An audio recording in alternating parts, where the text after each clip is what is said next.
Qala al-faqih Abu Lays as-Samarqandi өзінің Tanbihul Ghafilin атты еңбегінде былай деп келтіреді. Пайғамбарымыз саллаллаху алейхи вассалам былай деп айтты дейді. Егерде сендердің араларыңнан біреу салауат айтатын болса дейді, мен бірақ ол кезде жоқ болам дейді. Пайғамбарымыз саллаллаху алейхи вассалам арамызда болмайды.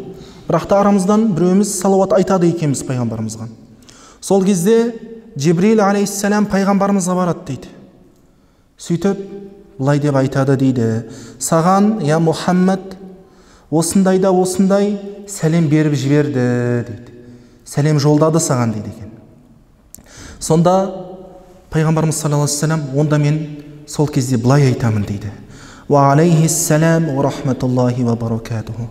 Оған Алланың игілігі мен сәлемі болсын, Алланың берекеті жаусын деп мен оған жауап қайтарам дейді пайғамбарымыз саллаллаху алейхи вассалам. Демек, енді қараңыздар, бұл салауат айтудың абзалдылығы.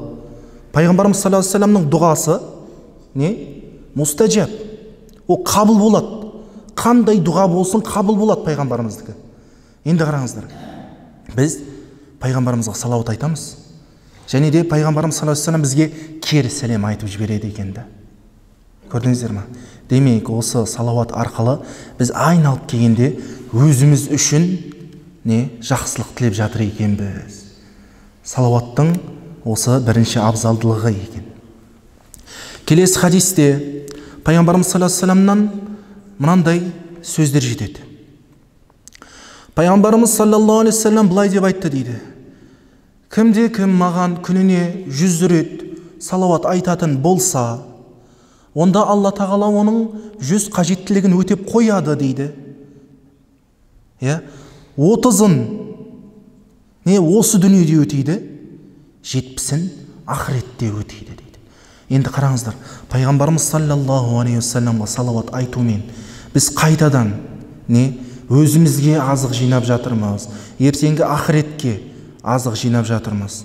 Енді қараңыздар, Алла тағала 70-ті 30 ғып бөлді да, 70-30. 30-ын осы дүниеде беріп қояды Алла тағала. Ал бірақ та ең көбін қайқа? Қияметке алып қойып тұр екен да. Мынау дұғаның мәселесінде де дәл сондай. Біздің дұғамыз қабыл болмай жатады ғой. Демек, Алла тағала ол дұғаны біздің күнәларымызды кешіреді. Немесе сол ақыретке алып қояды екен да. Өйткені адам нағыз мұқтаж болатын кез ол қияметтің күні екен. Көрдік па? Сол себептен де пайғамбарымыз саллаллаху алейхи вассаламға мынау салауаттың абзалдылығы осы екен. Келесі хадис. Ва руя ан Умар ибн Динар ан Аби Джафар. Абу Джафардан пайғамбарымыз саллаллаху алейхи вассаламнан мына бір сөздерді жеткізеді.